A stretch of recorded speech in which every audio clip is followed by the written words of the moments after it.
Bien-aimés de Dieu, le dimanche de Rameaux solennel, nous sommes invités à réfléchir sur le profond mystère de la passion de Christ. Les lectures d'aujourd'hui, tirées d'Isaïe, de lettres de Saint Paul aux Philippiens et de l'évangile de Luc, nous invitent à entrer dans le cœur de notre foi. Isaïe, la première lecture, parle du serviteur souffrant, notre serviteur qui souffre,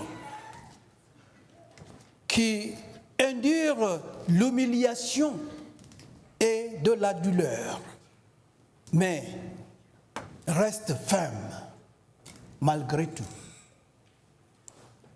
Ceci est une préfiguration de Jésus qui, bien que divine, s'humilie, prenant notre humanité, notre condition humaine, qui est faible, qui est limitée. Mais il n'a jamais péché. La lettre aux Philippiens nous rappelle l'humilité de Christ. Bien qu'il est Dieu et roi, il s'est vidé, prenant la forme d'un serviteur. Regardez le roi des rois, pour entrer, pour se manifester dans la ville de Jérusalem. Comme je dis au commencement, il n'a pas pris, il n'a pas monté le cheval. Il n'a pas pris le plus grand moyen de déplacement qui était là, qu'il pouvait avoir s'il voulait le voir. Il voulait l'avoir. Mais il a monté sur l'âne, le plus petit moyen de déplacement. C'est comme si le roi Charles, si peut-être il va venir au Canada, on le voit porter le plus petit véhicule. Je ne sais pas comment on va le voir. Beaucoup diraient que non, ce n'est pas le roi qui vient. Parce que le roi doit chercher le plus grand limousine. Peut-être, même si c'est possible, il va se déplacer avec l'avion, le plus grand. Mais notre roi, il cherchait quoi? Pour nous montrer, ce n'est pas l'humilité que nous pouvons monter aux gloires. Pour aller à la gloire, il faut être humble. En cela, nous voyons l'expression ultime de l'amour et de l'obéissance au Père. Dans l'évangile de Luc, nous assistons au déploiement de la passion, la trahison, le procès et la crucifixion de Jésus.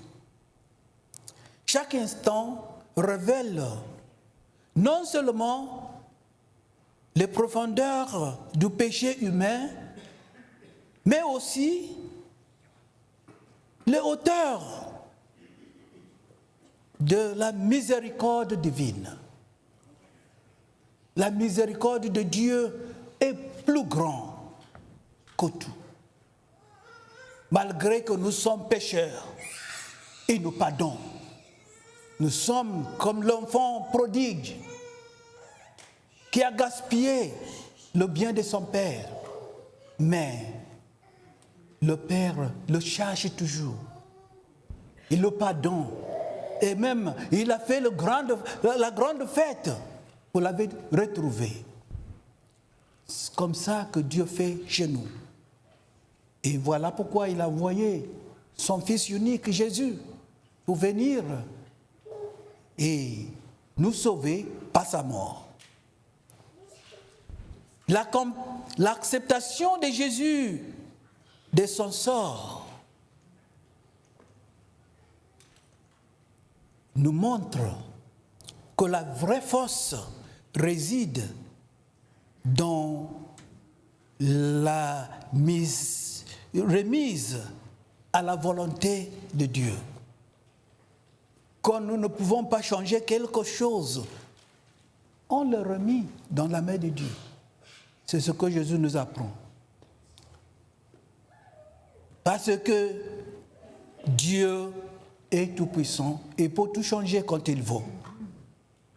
Mais quand il veut que nous passons par la souffrance comme Jésus l'a fait, donc il faut l'accepter. Accepter avec un cœur ouvert. Peuple bien-aimé de Dieu, alors que nous agitons nos palmes,